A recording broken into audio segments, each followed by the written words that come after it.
I want to jump right into this. I have such a great guest. He is amazing, and he is the epitome of that saying. When you say, if you want something done, ask a busy person.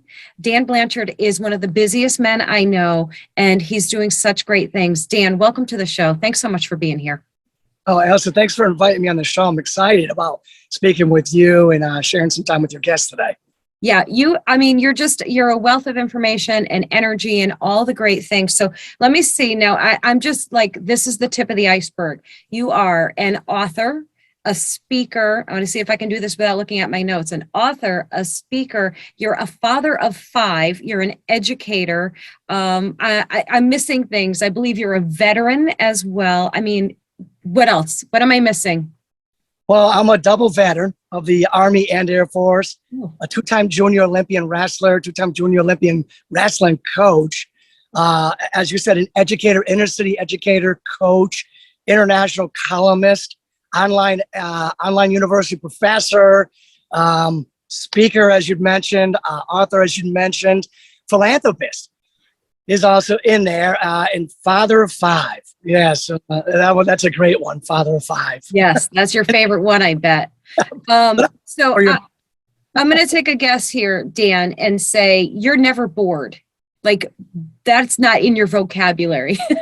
Oh, no. I have a very exciting job, my day job. I'm an inner city school teacher where I am the special education teacher in this special school that teaches all the history classes. And it's in a huge, a big inner city school district. So I'm never bored during the day at my job. And then when I come home, I've got 5 kids that are playing sports. So I run them around to their travel teams and all that. And then I sneak in. I write articles, columns, blogs. I give speeches. I do online university stuff. I do so many other things that I just sneak in around my family life and my career as an educator and coach. I was actually lucky enough the last couple of years to be my son's high school wrestling coach. Oh, wow. I mean, that doesn't happen for many fathers, so I feel very privileged to have had that opportunity. Dan, if you haven't done it already, which you maybe have, and it wouldn't surprise me if you did, the next book you probably need to write in between everything else is a book on time management, because I think that would be like, you would probably make $1 billion off of that, because all you'd have to do is list on it all of the things that you do and accomplish, and they'll be like, oh yeah, I got to buy that book like right now. You might be right. It's funny, but I don't know, probably about 5 years ago, I was given a speech in Vernon, Connecticut at the adult education. And when I was walking out, the director of the adult education came up to me and said, hey, you know what? I think you should write a book on time management. And I said, that's a very interesting thought. Maybe I should, but I'm not sure I have time. That's awesome. I love it. Okay, so I want to backpedal a little bit. So let me tell you, when I was doing like my research, now we know each other in real life, but I had to do my research on you to make sure I had all the information. And I went into a little bit of panic mode. I went, oh my God, where am I going to begin? There is so much to talk about here. And I started noticing one really significant thing throughout everything, all the different endeavors, all the different projects. The theme throughout, and you can correct me if I'm wrong, is motivational education. Like, those are the 2 words I thought when I looked at the scope of what you do. So first question, am I right? Does that sum it up well? That's interesting. I think you're the first interview I've had that have brought up those 2 exact words back to back. Motivation, education. Lots of people say inspiration, motivation, whatever. But motivation, education, I really do like that. It's all yours. You can have it. I totally like that, motivation, education. And it's funny, there's an interesting backstory that goes with that. So like when I was younger, like I was not a good student. Education was not really my thing. All I did was I did sports, and I excelled in sports, playing on a state championship football team, being a 2-time state champ wrestler, junior Olympian wrestler, coach, running a marathon. I broke the Connecticut bench press record. I mean, the physical realm was my realm. School, education, I was getting C's. I was not, it was enough to wrestle, or enough to play football, enough to play sports. I was not that good. But then what happened was, I graduated high school, I went to the Army, whatnot. But when I came home, it was like, all right, so now I got to do something different. Like, what's it going to be? And it's going to be like the education world. So I wasn't, I didn't feel like a confident student. So I the first thing I did was I joined, I got involved, I signed up for a community college. And then I got straight A's. It made the dean's list at a community college. And I went, whoa, oh my gosh, like I can do this. I was a C student in high school. And next thing you know, I'm constantly on the dean's list in college. Yes, it's a community college, but I had to start somewhere. So I got in there, I got my degree, my associate's degree for general studies, and got straight A's all the way through. And then I went to the University of Connecticut and studied political science, right? And then I went to the University of Hartford. And then I went to another and another and another. And next thing I knew, Elsa, I had completed 14 years of college and had 7 degrees, university degrees. And all the time on the side, I'm like reading books, not just school books or college books, but I'm reading like section 158 in the public library, the free books on like psychology, motivation, inspiration, the will to succeed. I'm reading all these success, self-improvement. I must have read over 1,000 of those books. Granted, eventually I learned about a thing called Automobile University, where I could pop in, the old tapes, if you remember the tapes, and then they entered a car radio and then the disc. Let's pop in the disc, when I was going back and forth, like I knew well all the libraries that I could drive to and get these free like self-help books. So like I said, I must have done over 1,000 books between reading and listening to them in my Automobile University. And now I just pop on my earpiece and on my phone, and you got it's real simple now. They're on your phone. You don't even have to drive to the library anymore. So right. Yeah, really, really got into the whole educational thing, and I was motivated, extremely motivated, and and that's thus the completion of 14 years of college, 7 degrees, and read over 1,000 books. Super motivated. And then at some point, I was like, okay, I got to do more than just read. What am I going to do? Well, what's logically the next rational thing? It's writing. You know what I'm saying? After you read, why not? So my students bugged me for 10 years. They're like, you got to write a book. You got to write a book. So you can tell other students what you tell us. You're the most inspirational teacher I've ever had. So write a book.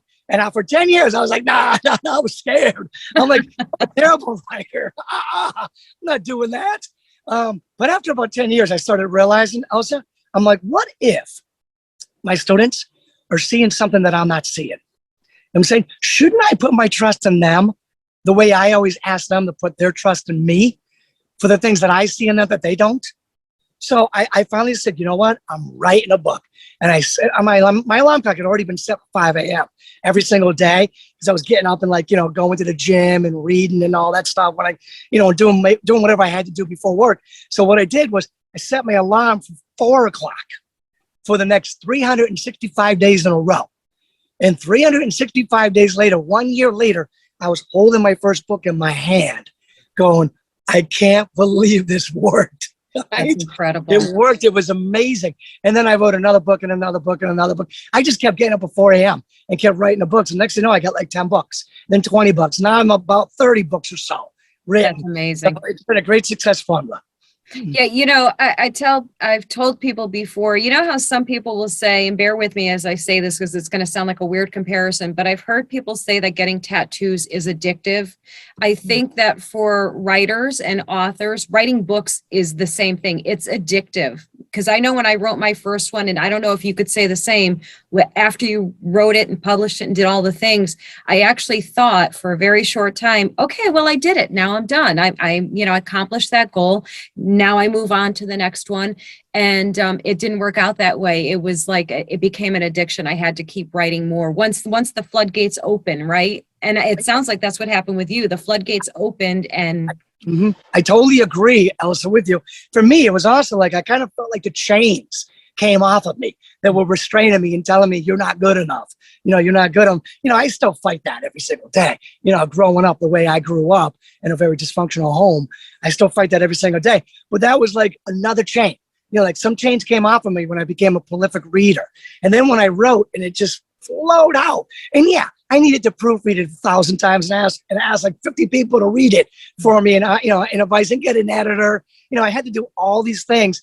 because like anything else, writing is a learning process. It takes a long time to do it. But when I get that first book in my hand, it felt like chains came off of me. You know, at least those specific chains came off of me, and it became like addictive. Let me see if I could do this again. And then I wrote, like, let's say, this first one was The Storm, which originally was called Feeling Lucky, but I changed the name to The Storm. And then the next one was A Sprint to the Top. And I was like, holy cow, it worked again. I have 2 books now. So then, like you said, the addiction, the addictive nature of the addiction, or just the passion, it just got stronger and stronger, and more chains were coming off. And I got to tell you, Elsa, for your audience out there, when you do something you don't think you can do, let's say write a book, other doors start to open to you and other chains start to come off. Next thing you know, like Elsa Kurtz saying, hey, want to be on my show? And you're like, no, I'm scared, right? But you're like, oh, wait a minute. She asked me. I mean, that would have never happened, back before, let's say, before you wrote your book, or before, and someone says, hey, you want to come on the stage and speak? Same thing. No, I'm not good enough. It was chains around you. But wait a minute. Wait, they asked me. They must think I'm good enough to come on their stage and speak. So then those chains start to slowly come off of you. So once like one set of chains comes off, for me, it was the reading. I did not think I was a good reader. And then it was the writing. All right. So then I've always said this to myself. Okay, so what's next? What's logical? Well, let me see. Reading, writing, doing. That's what I do as a teacher every single day with my students. I want you to read about this. I want you to do this, write about this. And then I want to discuss it. And I want to do something with that, that knowledge. I do that every single day as a teacher. So why not do that as an individual for my own self-education, my own self-assigned homework? Why not do that? Read a lot, write a lot, and then, discuss it. Like here with Elsa, right? Yeah, come on, everybody come on the show and discuss it with me, please. I love it. Do something with it, right? Do with it. I agree. Yeah. I agree with you completely, like a bajillion %, because I just made up a percentage. You're so right. It's so powerful and it's so life-changing to start saying yes. And first and foremost, yes to yourself instead of telling yourself no all the time. And I love something you said just a little bit earlier, that you grew up in dysfunction, with hardships, that, you have 2 types of people in the world. And there's one type that will take those circumstances and use it as a reason for defeatism, to be a victim. And then there's people like you, Dan, who not only use it, those experiences to better yourself and to improve yourself and educate yourself and better your life, you then take it the next step to help other people, which I think is such a huge testament to character and integrity and all of the things that are good. And I love seeing the things that are happening for you and that have been happening. And it didn't happen by chance. It happened because you made it happen, which I think is really, really powerful and inspiring. I got to tell you, I have a powerful story that goes along with that, Elsa. Me and my brother came out of the same house. My dad had a lot of mental health issues, and he heavily self-medicated with alcohol. And he was a former Marine, so he was a hard-drinking, hard-hitting former Marine, although I think he would have always said, you're never a former Marine. Once you're a Marine, you're always a Marine. That was what he always said, right? But he was a very hard-drinking, hard-hitting Marine. And what happened was, me and my brother, we were growing up under very dysfunctional, very rough circumstances. And, we were out on the streets fighting, a lot. But what happened was I found sports. I found sports, and I got on the wrestling mat, and I took some of my anger and I funneled it towards like self-improvement. Initially it was physically, like lifting weights, learning how to wrestle better. And I became a 2-time state champ wrestler and a 2-time junior Olympian wrestler. And I was no longer fighting on the streets. I had no desire to fight on the streets anymore. But my brother was still fighting on the streets. And while I was getting my hand raised, for medals, he was getting his hands handcuffed behind his back to be put in jail. He was constantly in and out of jail while I was constantly up and down the winner's podium, if you could say. And then eventually, he ended up like homeless, living under a bridge. And then I took my, my success in sports and said, how can I apply it to, let's say, grown-up stuff? You know what I'm saying? So again, it was like community college, right? It was college. It was getting a job as a teacher. It was becoming an author, becoming a speaker, doing all those things. And now my brother's no longer with us. You know what I'm saying? When you live a violent life, when you're constantly in and out of jail and you're constantly fighting on the streets, things happen and you're not going to most likely live a long life. So my brother was very angry at the world, and he had every right to Sure. be at the world, but he did not know how to funnel that anger into a productive path. Me, I funneled it. I didn't know where to funnel it except for sports. Let's start there. I don't know the rest of the world yet. So I funneled it into sports. And once I started seeing that success in sports and started developing those success habits in sports, I said, well, can I apply these success habits that I used in sports to like Manchester Community College? And the answer was yes, you can. And then so every time I'm taking up a new endeavor, I just reapply the success habits that I learned in sports, and I've applied in a million other places since then. I just reapply that again. You get up early, you work hard, you stick to it. You have some endurance. You see it through. You know what I'm saying? You work hard. You constantly learn. You have to be a lifelong learner in this world. And you have to be, willing. I mean, it's scary to step out on a wrestling mat in front of thousands of people against, let's say, the returning state champ, and there's a big spotlight on you, and the announcer's ringing out your name and the former state champion wrestling in the state championship finals, and that guy wants to beat the heck out of you, and he's going to try to do it in front of thousands of people. That's scary. You know what I'm saying? But once you get through stuff like that, then stepping on a stage, yes, it's still scary, but deep down inside, you can still do it. You can do it, So, yeah, my brother never learned those lessons. Somehow I did. Yeah. And, people always say there's always this conversation about, is there a recipe for success? And, some people say, well, no, everybody's path is different and everything and all of that. But I think there kind of is a recipe for success. And you just really laid it out in everything that you just said. There's educating yourself, respecting yourself, changing your circumstances or changing your perception of your circumstances, because your circumstances are what they are, right? It's how you perceive them and what you do with them after in your own life. I always say, we talked about this before. I'm half German, and I always say that's why I'm kind of a little hard, a little stern in my in my thoughts. And I won't go so far as to say I'm like black and white and there's no in between. But I am a little harder, and my attitude has always been, once you identify the problem, you are no longer allowed to play victim. The moment you know what the problem is, it's your responsibility to start fixing it in your own life. Like, you can't change the past. You can't undo anything that's happened before you, but you can change how it affects your life. So you can do good things with it, or you cannot. And, and you and your brother, and I'm so sorry for your loss and those circumstances. But that's a great example of the reality of that and how that works. Yeah, no doubt. Like, I tell people, like, I was born into a family, they tried, right? But I was born into a family that just wasn't fair to me. You know what I'm saying? It wasn't like a family that you'd want a kid born into. You know what I'm saying? It was unfair. It wasn't right. You know what I'm saying?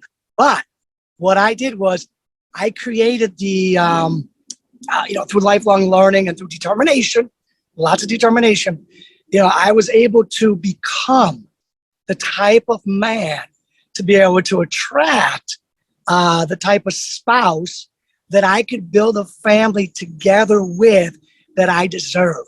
I have the family now that I deserve.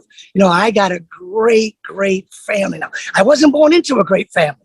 Right. But over many years, I was able to create a great family, a family that I deserved is the one I have now.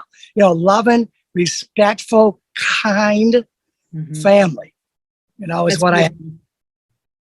That's beautiful. And everyone deserves that, right? Everyone deserves that. And the first step is understanding that you do deserve that. And I think that was such a powerful statement you just made, that you got the family that you deserved because you understand your worth. And I think that's, would be such a huge turning point. It is a huge turning point in every person's life who realizes that. And another thing that I love about you, Dan, is that you work primarily with kids, teens. That's your focus, right? That's your goal. And, and I think the teen stage is where they are, most desperately in need of the type of guidance and lessons that you are sharing because of circumstances like your own. There are so many more, and we won't get into that whole thing of that, but there's so many more broken families now than there ever were before. So kids are growing up with the type of family unit that, would most benefit them in all of the ways. So is that a fair assessment that you work with teens primarily? Absolutely. And I got to tell you, I've been working 25 plus years, inner city, special education, behavioral challenged kids. You know what I'm saying? And these are the kids I've been working with for 25 years. The majority of them are boys, but there's always girls involved as well. So, I mean, I have these kids that just drive most people away. They drive people crazy and then drive them away. You know what I'm saying? But I have stuck in there and I've hung in there for 25 years. Sometimes every now and then I wonder if my world is warped because I've lived in that environment. It's a tough environment to live and work in. Most people don't last more than 3 years working in that difficult environment of being, with the inner city, behaviorally challenged, special ed kids that have to go to special classrooms, have to go to special schools. I mean, I work right now, the last 4 years, I've been in the alternative school, with these really, really behaviorally challenged kids. And there are many times, even when I'm bouncing back and forth, and let's just say, and I'm working in the inner city high school that's right up the hill from me, there are many times like I'm looking out at my class and I'm seeing a whole bunch of little Dan Blanchards and little Chris Blanchards. And I'm like, I need to influence these kids to somehow take the path that I took instead of the path my brother took. These kids, they're violent kids. If they can fight like that, they get in the teacher's face and threaten the teacher, try to intimidate the teacher, swear at the teacher. They try to get the teacher to go away and get out of their face, get out of their business. Well, not. And as I'm looking at these very difficult, very troubled kids, I'm going, these are little Chris Blanchards and little Dan Blanchards. You know what I'm saying? And how many of them can I switch over to like little Dan Blanchards so they don't end up like my brother, Chris Blanchard? And I love my brother, and everything that happened to him was just so unfair. He didn't deserve it, and he couldn't find his way out of it. But if I can help my students find their way out of it and maybe use their anger, in a productive way. I remember I had this wrestler, right? This black kid, great kid, and he had this black nail polish, and I said, yo, I just got a question real quick. What's going on with the black nail polish? And he's like, because I'm an angry black man. And I said, cool. I'm like, I could use that. We could use that. You could use that. And he looked at me like, what are you talking about, coach? I'm like, it's good to be mad. You don't have to freaking be happy all the time. It's fine to be mad. I said, now let's just take that anger. And I got to tell you, his dad was tough on him. I mean, his dad wasn't his life, which was good, but his dad was tough on him, right? I said, what you do is you take that anger and you funnel it right now into your wrestling matches to becoming the best wrestler you can become. I go, and then we can build on that. So let's build on that anger. You know what I'm saying? So if I can teach my student athletes, my students, how to make that anger of unfair homes and unfair circumstances, build on that and funnel that to find in some level of energy, drive, success, and then they can reapply that success principle in other places in their life. I love that because, I think the go-to all the time is, well, you have to diffuse the anger. You have to, make it go away. You have to stop the anger and turn it into something else. And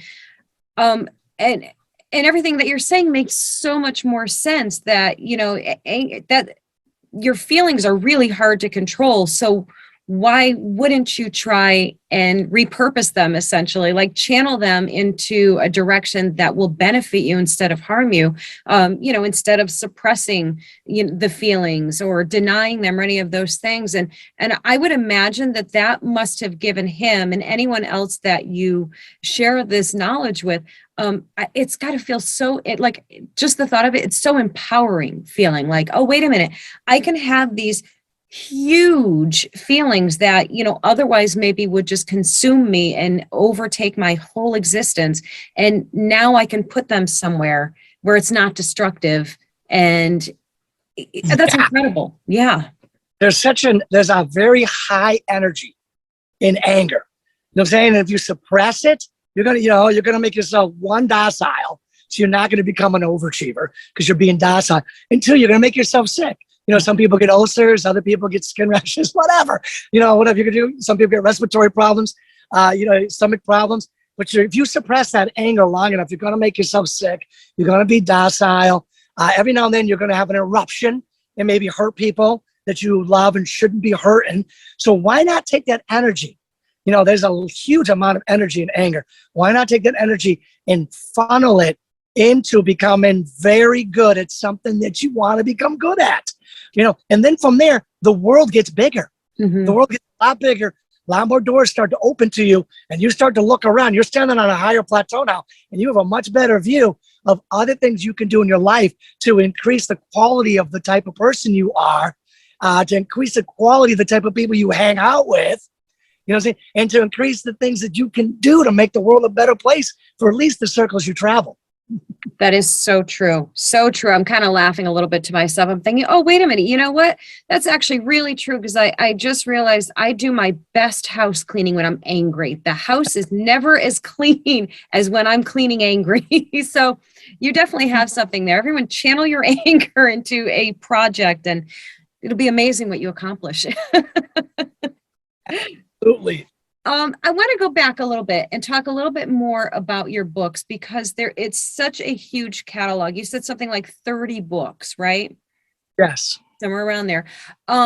Which book or books are, this is hard with 30 of them, which one would you say is nearest and dearest to your heart? Is there a favorite? Do you have a darling? Yes, I would say my first child book. It was originally called Feeling Lucky. I changed the name to The Storm. But that's the book that started everything for me. That was the book that started breaking off the chains of I'm not smart enough, I'm not good enough. Listen, I wasn't the best wrestler in the world either on my first day of wrestling. Although I did win the tournament on my day one. I went to a wrestling tournament, took first place. But that was a small tournament. You know what I'm saying? It wasn't like a whole state level. But that's a freak thing. But the thing is, I just didn't think I was good enough and didn't think I was smart enough. And that book began taking off the chains and led to the next book, the next book, the next book, the next book. The Storm, it was almost therapy for me because yes, it is a fictional book, but authors write about what they know. So what I did was I took my experiences and I took my athletes' experiences and my students' experiences and all the stuff I read about, and I just kind of rolled it all in one and just wrote away. And it just flowed out like I could not believe how it just flowed out. Some of my dear friends who say, Dan, I read your book, and I got to tell you right now, anybody that really knows you, that grew up with you, knows that even though The Storm is a fictional book, it's like you. That's your story. And I said, yes, it is kind of my story. However, it's still fictional. Remember, it's a fictional book, but it is so much my story, and I like to include my student athletes in there, students in there, even my very, very troubled ones. They also hold a dear spot in my heart and in my book and my abilities to write about difficult times and how to succeed. So, that's where I began. I began trying to just help students and give back to students. And then that ballooned, into other articles, blogs, and books. I started saying, where do I need to go next? You know what? Wouldn't it have been great if my father was more able, and he was less angry, at the world because the world was not treating him the way he thought it should.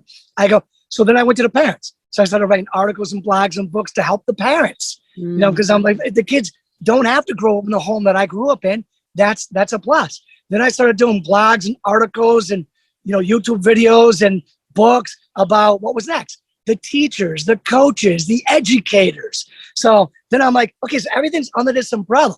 What I do is I work on the teen leadership and I work on the people that are in the lives of the teens to help the teen have better leadership, more capabilities, and want to become a lifelong learner because they sit there and they see their parents are being lifelong learners, their coaches, their teachers, are inspiring them. there was so many times, like I remember I had this one kid, Peter, he was such an amazing wrestler, one of just a raw talent, raw toughness. And he came back to me and he volunteered coach as an assistant coach for me. And I said, Peter, I go, what was your secret? Like, how were you just so good? And he said, Coach, I was just trying to copy you. That's all. Oh, that's like right in your heart, right? Like, oh. Yeah. Oh, it's so cool. So, Yeah. I try to help the teens, and I try to help the people that are in the lives of the teens, become higher quality people, better leaders, more capable, more informed, and all those things that go with creating a better world for the circles we travel and the people we love. It's funny that you just used the word circle, because in my head, as I'm thinking about everything you're saying, I just picture this full circle, like this full circle of connectedness, where you are connecting all of these pieces so that it becomes whole, so that these kids and these adults and these educators are all actually working together for the best possible outcomes, not just for the kids, for themselves as well. And I think that's such a phenomenal approach. And, it's one where everybody wins. And that's, that's a pretty damn good deal. I was going to say darn good, but damn it, I'm saying damn it. Go for it. Use it. I've not sworn the entire interview. I give myself a gold star every time I don't swear. So now I have to take a gold star off. So tell me now, I know that you are like everywhere, but I want everybody to be able to find you and find your books, find your website, find your blog, your articles. What's the best way for everyone to find you? They could just Google me, Dan Blanchard author, or just granddaddysecrets.com or danblanchard.net. They'll find me all over the web that way. If they go on any of the social media channels, the Facebook, the LinkedIn, the Twitter, the Instagram, the Pinterest, I'm on all of them, so they can find me there. They can find me on Amazon. Punch in Dan Blanchard, they're going to find my leadership books. Punch in Daniel Blanchard, they're going to find my academic, educational books. They can find me on Mindalia TV. I forgot to mention that before. I had my own TV show. I was TV host of Mindalia TV, so they can find me there. YouTube, I have a YouTube channel, so they can find me. They'll have no trouble finding me. GranddaddySecrets.com. There you are. Beautiful. I love it. I love it. Dan, I would make you sit here and talk to me all day long, because you are just such a wealth of positivity and information for people, and motivation and inspiration, all of those great, magnetic, powerful words. And you're so dynamic. I'm so glad. I've known that, and I should have mentioned that you have your show and all of that too. But I've seen you in action. You're such a dynamic human, and you're so genuine. So you are a force to be reckoned with in a really, really great way. I can't thank you enough for coming on the show today. Thank you. Thank you, Alex. I had a lot of fun spending time with you and your audience. And definitely reach out to me for the audience. I will return your emails and your contacts. Thank you. That is awesome. Okay, guys, this has been the Elsa Kurt Show. Thank you so much for watching, and go check out Dan Blanchard. He is as amazing as you just saw. Take care, guys.